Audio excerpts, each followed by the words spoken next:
Now, that is the kind of crisp audio engineering that only comes from a professional podcast crew like we have here on the Rec Poker Podcast. Thanks for joining us, everyone, folks. It's another week of the Forums edition. I'm your host, Jim Reed, Bluffsterini in the home game. And if you go to rec.poker/crew, you can find out about me and everyone else on the Wrecking Crew, like this panel of wizards that I get to spend every Monday night talking poker strat with. Panel, why don't you tell the group a little bit about yourselves? I am Chris Jones. I am 5x5 on PokerStars home game and on Twitter. And I am John Somsky. I am Poker Geek MN everywhere. And I'm Rob Washam, and I'm Rabman50 everywhere. It's true. I've seen the back of his underpants, and it's written in there on the waistband, too. He goes everywhere. He's What were you doing there, Jim? What were you doing there? It was pretty bad. It was St. Oswald's Day. There was a special occasion. Oh, that's right. Yeah. When you bent down to pick up the... It was your second final table trophy. That's right. Yeah. He had too many trophies on, and it was weighing him down. Oh, man. Just in case you were wondering, we do have a good time on the podcast here. This group of guys does get along pretty well. And I do enjoy the occasional grolsch from time to time, so you can put it at their feet if you like. Thank you, everyone, for joining us this week. Just like every week, I want to thank website AMP and Running Aces Hotel, Racetrack, and Casino. Just like every week, we're playing in the Rec Poker Nightly home game, trying to steal each other's chips. And just like every week, we are going to take a post from the Rec.Poker forums and talk about it here on the show tonight. So this week, we're looking at a post by our friend ARW, Adam Wolf, who does these wonderful forum posts that he breaks down all the combos. He talks about opponents' range in a very detailed fashion. So I will tell everyone, like I always do, please go to Rec.Poker, get a free account, and just check out the forum post here for yourself. This one's called Blind versus Blind, and you can get all sorts of great details that we won't touch on tonight. But we want to talk just a bit about blind versus blind dynamic, playing wide ranges post flop, and what that means for our hand ranging, our value betting, our bluff catching, and just generally how we should be approaching spots like this. So right off the bat, let's just talk about blind versus blind play generally. Assuming that we're not heads up, this is going to be a spot where the small blind player, it's folded to them. They have an opportunity to limp or raise, and they're going to be out of position the whole hand. The big blind gets to be in position the whole time. If it was heads up, that would be switched around, but let's just assume that it's not. So in a moment like this, if you are the small blind, you have an opportunity to limp in to complete or to open raise. Is there a stack size that like makes that decision for you? Or is there a type of hand that you like to use in those cases? Or is it villain dependent? Or do you just always open raise? Or panel, walk me through your thoughts in that moment. What factors into your decision? If I'm not heads up, I will almost always from the small blind, if I'm going to play it for a raise. I'll never just complete the blind and let the big blind play for free. Because I'm going to be out of position for the entire hand, I also make it a fairly sizable raise, larger than if I were in position. Not only that, but you also have the big blind who has already has a chip in the pot or already has a blind in the pot. So they're getting a discount on whatever they put in. So I tend to bet fairly large, and then I just make my range such that that's a profitable situation. So a fairly tight range. Okay, I just want to jump on that point there because I know you guys have some other thoughts to share, but we often think about like, okay, here's our hand. What's the bet sizing that's right for this hand? And what John's doing is he's thinking about what is the way I want to play my entire range here? Like, what's the sizing that my entire range is going to be suited by for this spot? And then he picks the sizing that's going to have the effect on his opponent's range that he wants.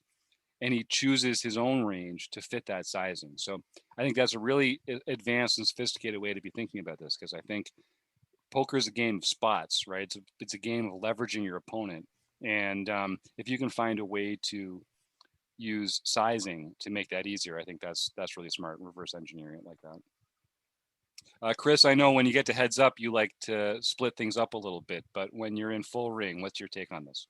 I'm still a big fan of splitting my range. And I like to have in my limping range, it's the one position where I have a limping range, and I like to construct that with most of my premiums, like my really big, aces, kings, queens. I like to limp with, and then I like to follow that up, limping it with hands uh, that are more trashy, that are like right at the bottom of the kind of range that maybe I want to see a flop with, if the big blind will let me in cheap, but I'm not going to feel too bummed about having to pitch it.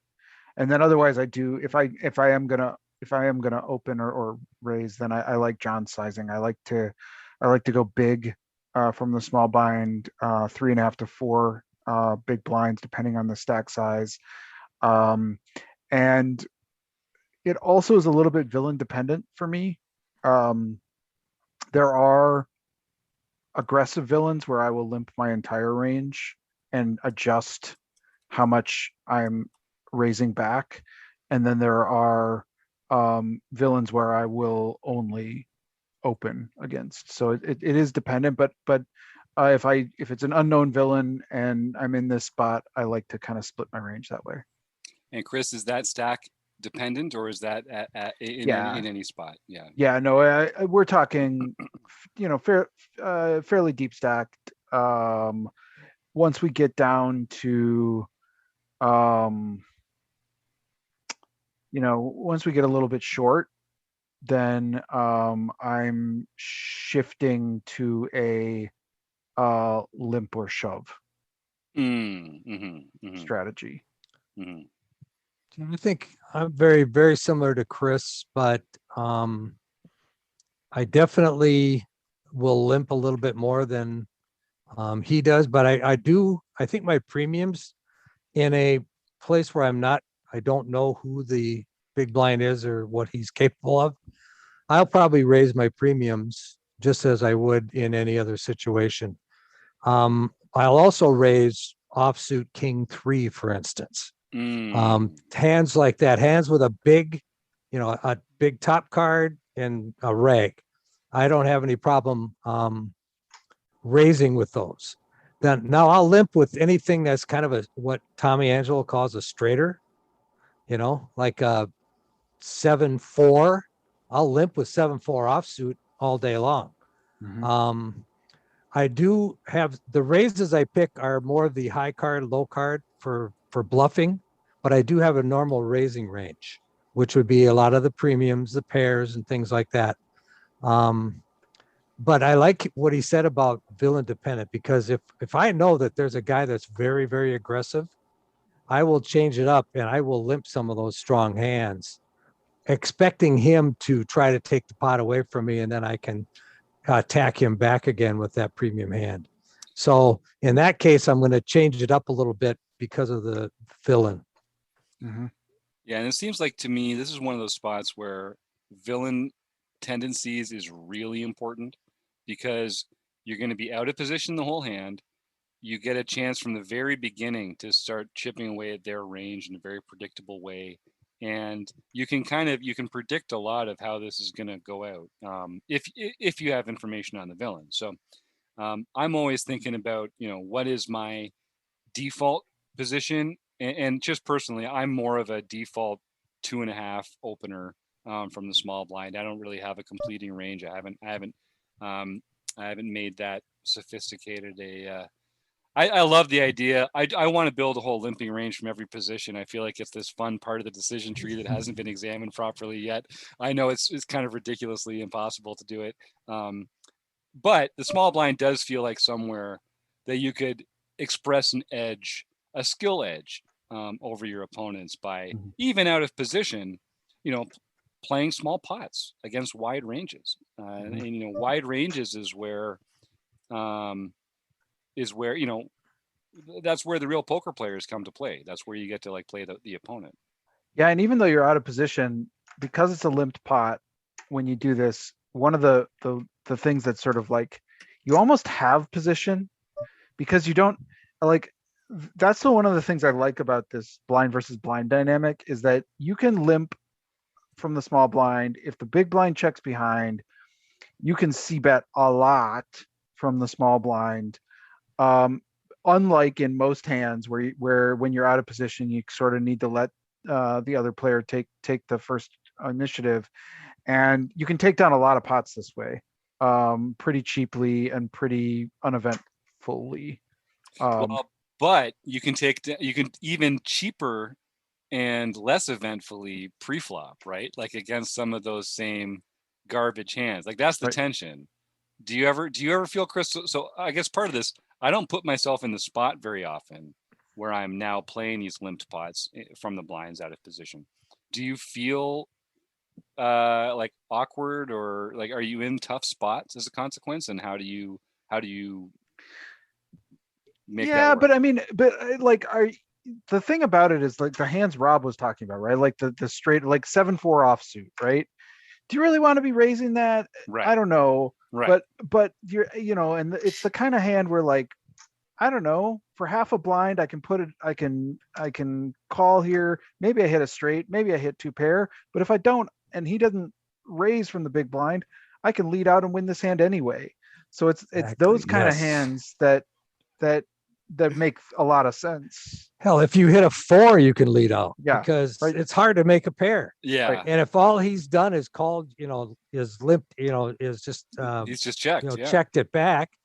Well, he doesn't have anything. And so one pair on a board like that, I mean, if you hit a 7 or a 4, you're probably golden. You can go out and bet that out. And it has a lot more. See, I know what you're saying, Jim. You'd like to just raise and get it over with, but you have the potential of actually making more money. By limping some of those little hands, and it's only costing you half a blind to do it. Yeah. Right? So you limp some of those small hands, and if you happen to hit something, let's say you hit, let's say that you hit a 5-6-8 flop, and he's got 8-6. I mean, you're printing money now. That's true. Yep. And I think, okay, so let's talk a little bit about the range generally. I know we go down these rabbit holes. Adam, our original poster, we're not even getting to the question. By the way, Adam's in the big blind in this hand. Just for reference.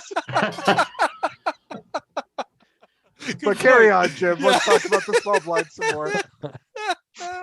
So, all right. So I want to get into this a little bit. So we're talking about how we're going to raise with our premiums. We're going to raise with other hands that have a high blocker and garbage, like the King 3 offsuit, stuff like that.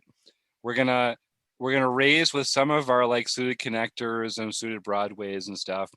We're going to limp with our hands like 7-4 offsuit, 7-10 offsuit. What are we folding?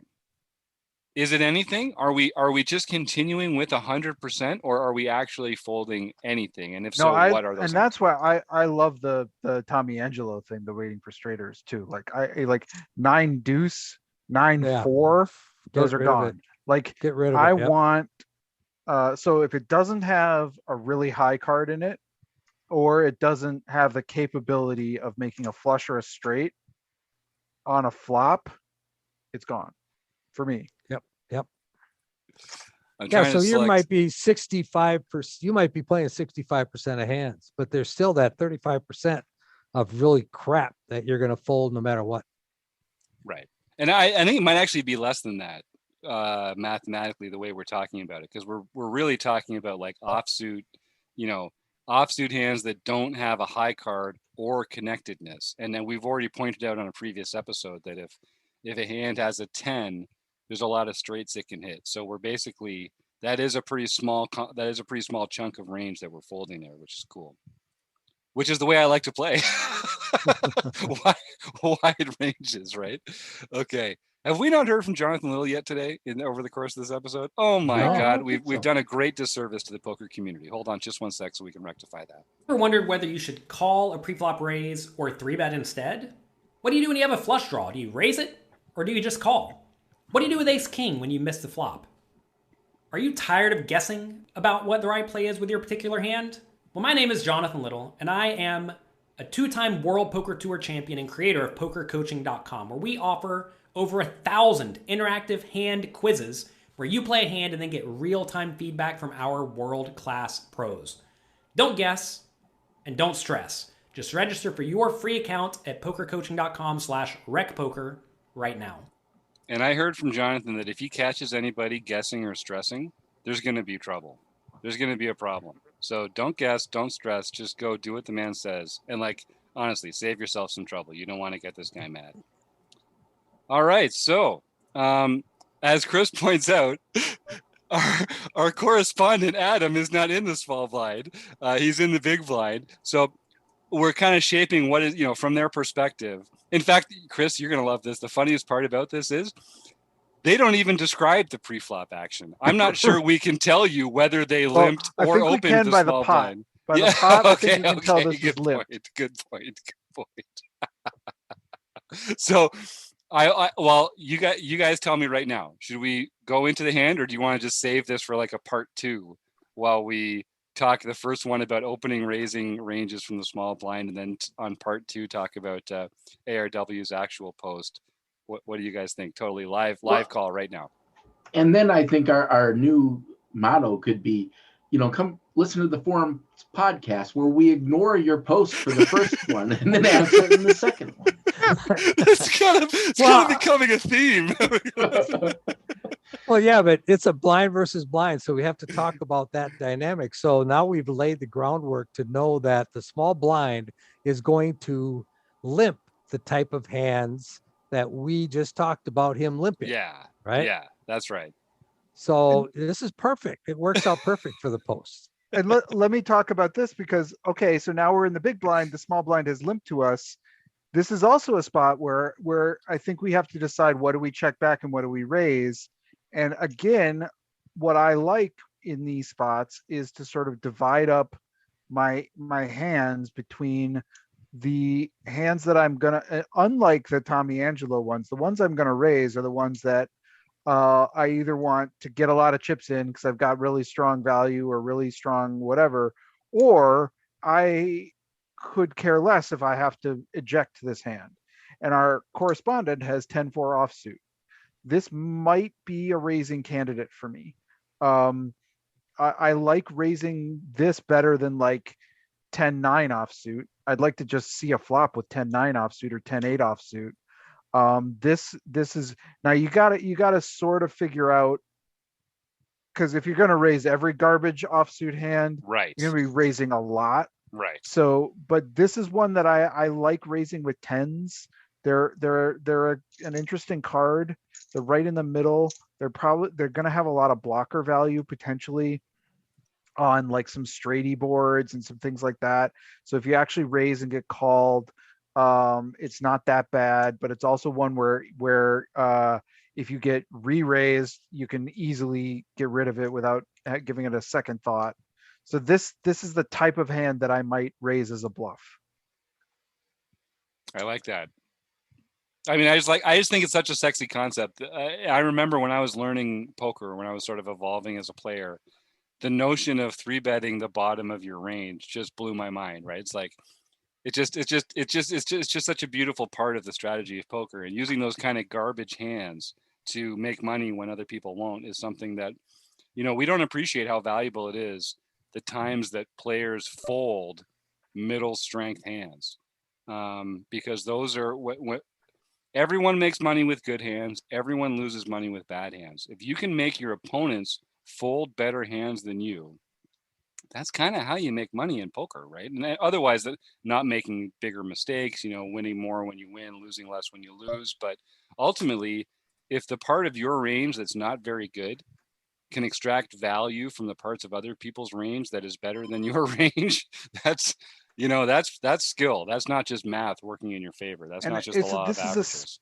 especially true if you if you think that you have an opponent who is just limping, like that they don't have value in their limping range, then I think you can start to raise these kinds of hands with absolute impunity, and they're just going to fold to you, and it's kind of awesome. It is. It's a great feeling, isn't it? It is. It's like, it's part of one of the things that, I don't know about you guys, one of the things I love about poker is this sort of, my opponents are trying their best to beat me, and I'm just taking them to the woodshed. Like I guess I'm getting older, and this is my only competitive arena that remains. But I mean, that's what makes me love this game so much, among many other things, of course.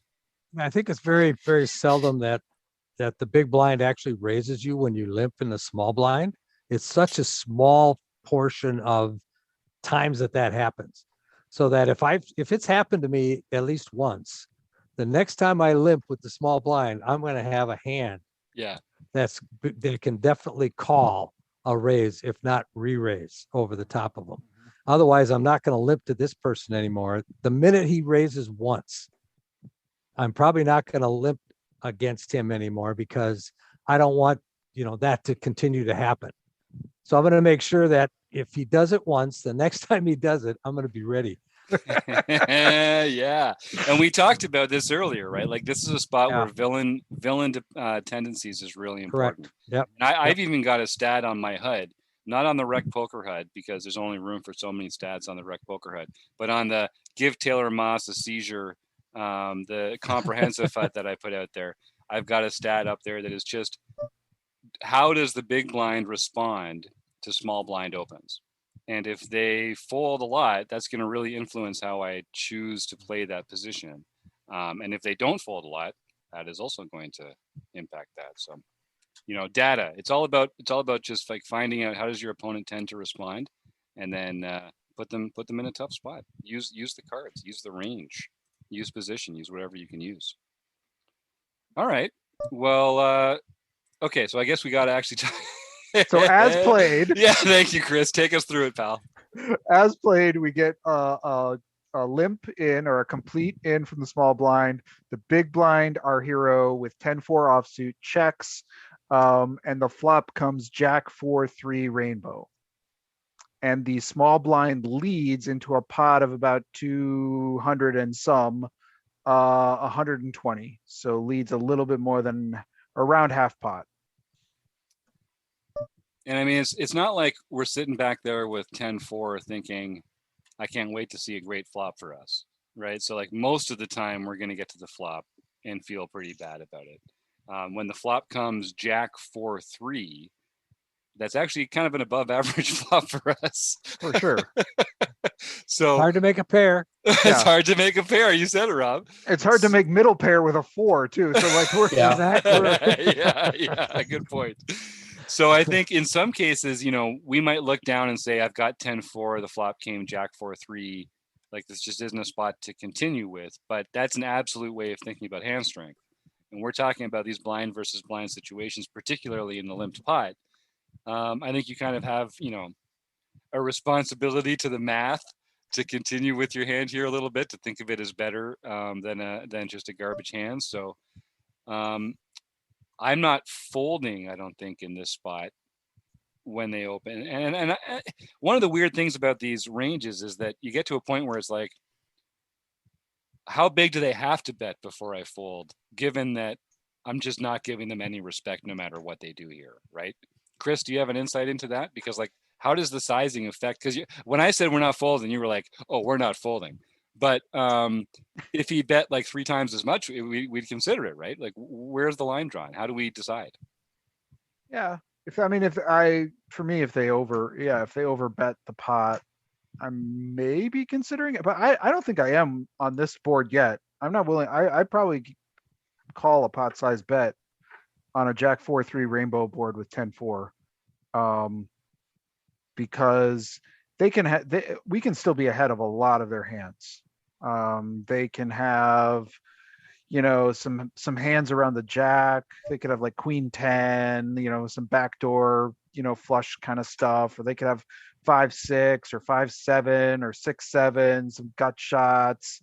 There's a lot of hands that we're ahead of that It's gonna have to be a really big bet for me to fold with this action. Yeah, I think so too.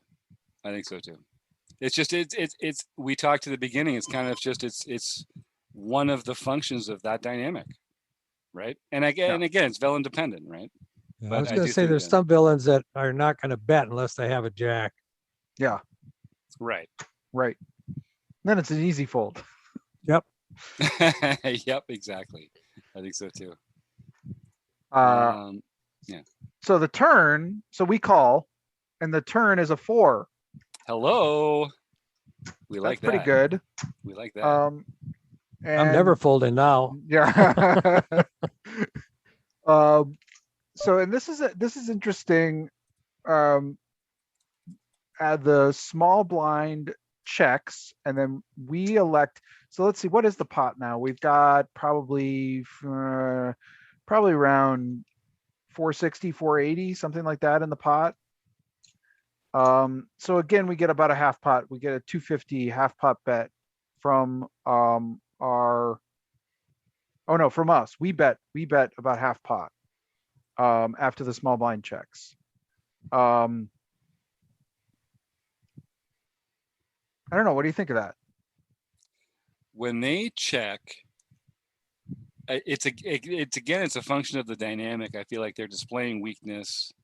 We should be bluffing a lot here, and so I want to also include some value hand. This is the way this is the way I think about it. I'm like, I want to be bluffing here a lot, so I also have to have some value hands, and we should be like choosing our sizing to accompany that. So, because most of the time we're not going to have a 4 here, but we're still going to want to take it away from our opponent.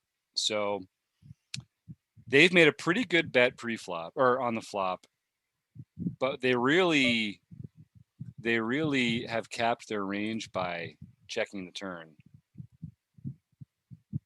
I don't think they're checking a lot of jacks there, right? So what's our actual value target here with trip 4s? Just generally their range, the range that bets. Probably draws. Yeah. I think you're targeting draws. You want to keep them in with the draw, but you want them to price them where if they call, they're making a mistake. But I think you can do that and they'll still call most of the time. I think you can choose that bet size. So now if he's got is there a flush draw on the board? No, it's entirely rainbow. Okay, so the only draw that he could really have would be a straight draw. Yeah. And so he could have 5-6 or something like that, 5-7. Right. So eight outs, right? So you don't really have to bet that much to price him off of a call. Yeah. Yep. I agree. I like that. I think that's smart. So as played, the river comes a 7 and continues the rainbow. Let me just get down to the line here. Well, I can't continue the rainbow unless there's 5 suits. Oh, sorry. Yeah, good point. Nothing comes in, I guess. He said rainbow, but I think he just meant there's no flush. There's no flush. Yeah, thank you. Right. Yeah. It continues the rainbow. I'm going, wait a minute, what is it? Yeah, that's right. That is one shamrock. fancy rainbow. It's the 7 of stars.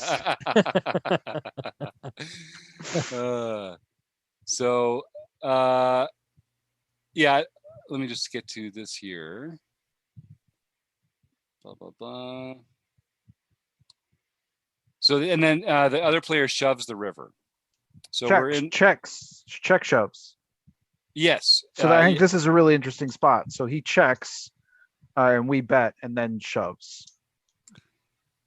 And that is a really interesting spot because we feel like absolute hand strength. We've kind of got this all wrapped up. There is a straight on the board. And of course there's a full house anytime there's a set, but we've got to be feeling pretty good about this hand as played, right? Yeah, except, I mean, it is a spot where we just talked about what are the hands that they're doing this with, and it's a lot of those draws, and like the biggest, most blazing bright sky flare or draw is 5-6, right? Yeah. And I feel like 5-6 would play like this. So that's what it's clearly what villain either has or is representing. And that's one of the points. I know we've taken a very circuitous route to get here, but this is one of the things that our friend Adam does so well in these posts is going through the combos and laying out people's range mathematically. And so he just looks at it right on the flop. Combos of sets, combos of 2-pair, top pair, trips, straight draws. And you can see it just by looking at it. Oh, for God's sake, John Somsky. You know I'm in the middle of trying to make a point here. Well, and then how does the action then bear out those reads, right? Or those combinations? Which combinations check on the turn? Right. Right. Probably the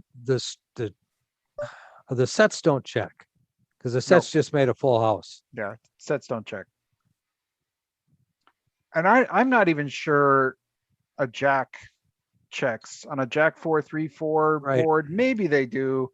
Maybe the paired board slows them down a little with the jack, but I think that you probably should be betting your jacks there. And then if you get blown off it, then, maybe you make a decision then. But if you've got a jack there, you still rate to have the best hand a lot. All right. So we take the jacks out of his range and we take all the sets out of his range. What does that leave? That you're going to, So if you do that, the only hands really that he could do what he did would be 3-7 or 5-6. Yep. Or maybe another 4. Yeah. I mean, good point. He could have the last 4 in the deck. Would he check the 4 on the? Yeah, that's a good question. Though? I don't know. You're going to want to try to get. You're right, more value on we've just called. Maybe we don't see a lot of checkbacks or checks on the turn with the 4. So then when we do get shoved here, go ahead. On the turn is where you need to make your value. So if you have a hand, you want to make your value on the turn. So if he doesn't have a hand, that's when he's going to be checking. When he has that type of draw, that's when he's going to be checking. Yeah, and when we get check shoved on, it's a pretty. I mean, that's what are the bluffs? I guess what are the bluffs are. What are the bluffs? What are the bluffs? This is why I like these posts by ARW, because he's so methodical about the range as it progresses through the hand, and if you're consistent about assigning the range, you can just look at the combos on the flop, look at the combos on the turn as you take these hands out of the player's range as they continue through the action. You'll see there's just only so many combos left. Most of them are in these value heavy spots, and it's remarkable because we started with two limping players with extremely wide ranges, but by the time we look at the action, and this is something that Chris Jones leads in the focus every month using Flopzilla and tools like that to help range our opponents and remove combos from their range as they proceed through action points. And even when you start with very wide ranges, if you're thoughtful about the action, you'd be surprised how narrow you can get that range by the time you get to a final decision point on the river. So Chris, what do you think? Are there enough bluffs in that range to feel like it's a decision? Because the way we talk about it now, we're standing there with trips. There's only one straight on the board, but we're like, it feels to me like it almost has to be, and I don't know that our villain would do this, but the bluffs have to be 7s that are turning themselves into a bluff, right? It's like the 5-7, it's like 6-7, something like that. Or maybe I guess this is a total limped pot. So maybe can small blind have 6 deuce or 5 deuce or something like that? Could unplug it. Yeah. I mean, I suppose those can be the bluffs. But a lot of people will fold 6 deuce Even not from- Rob. No, that's a straighter, baby. You're not folding that. But I don't know. This is Oh. a tough call. I don't know what I would do with this. Yeah. And it makes me, what I was wanting to ask was, is this a river? Yes, we have trip 4s, but is this a river that we should check back? Interesting. Because what are we, when we bet, what are we hoping to be called? I guess we're hoping to be called by a jack, right? We're hoping that they check called a jack and then check the jack on the turn. Then check the jack on the river and are check calling with their jack on the river. Well, they checked on the turn also. Right. So we're Yeah. hoping to get check called twice with a jack. Pretty narrow range there, given the Yeah. wide range that they started the hand with, right? Right. The only other thing is, and I don't know if it's just me incorrectly doing this actually, is I never give credit to anyone in the blinds. And that seems to be more likely, or more common, I should say. So it seems like they might be betting with more air. There might be a reason to bet your set because they won't believe you, and then they might call. But I don't know if this is just a perception I have or a bad habit that I have, or if there's anything to that whatsoever. Mm-hmm. I think that's pretty common though too. It's hard to give credit to anybody actually having a hand in the blinds. Yeah. Because it's especially limp. So what could they possibly have? Anything. And we fall into this trap of, we see these flops, like not this one, but we see a flop like 4, 5, 7, and we're like, oh well, that opening, that blind has such a wide range, they're smashing that. And it's like the fact that they have a wide range doesn't mean that they just smash every bad flop. They've got other combos in their range that don't smash that flop. Maybe that wasn't a good example of a flop, but wide ranges just don't do well post flop, period. There's some boards that they're better for, but generally they just have a bunch of air. So your best tool is still to get them to fold, unless you've got exactly that kind of hand that wants a call from second best, but that's not likely. Okay, well, again, I'm not sure Adam's going to feel very satisfied by the answer that we gave over the course of the episode, but I think we did get into some good stuff there. And I'm very surprised at how sort of confidently we were able to range our opponent down to that. Although Adam wouldn't be surprised, because he says in his post at the bottom, in game, I came to the conclusion very quickly that the villain had 6-5 and rivered straight. It was the best possible draw on the flop, which our villain bet. And it makes sense to check behind and check on the turn. So he goes into all these great points in here about how that is true. And then, of course, calls anyway, because we have to see it to know, right? That's part of the. We want to be sure. And he was right. He was right. Yeah, I was right. I win the game of guessing correctly my opponent's cards, right? And that's what we're doing after all, right? I do that all the time, and I keep telling myself, it's okay, Jim. You're just practicing now. When the time comes, you'll use all this savvy of knowing that you're right, and you won't call when it really matters, because you will. We'll see. Hard to fold trips. Yep, that's right. Never, yeah. Well, it sure is. I'm not sure we're going to get to a better point than that to wrap things up. So unless someone has some additional insight to share with the group, I do think it's hard to fold trips, and I think all said and done. Well, thanks for sticking with us, group. Adam, cheers, and thanks for writing. Website AMP, Running Aces Hotel, Racetrack, and Casino. Rob, John, Chris, thanks everybody. See you again soon.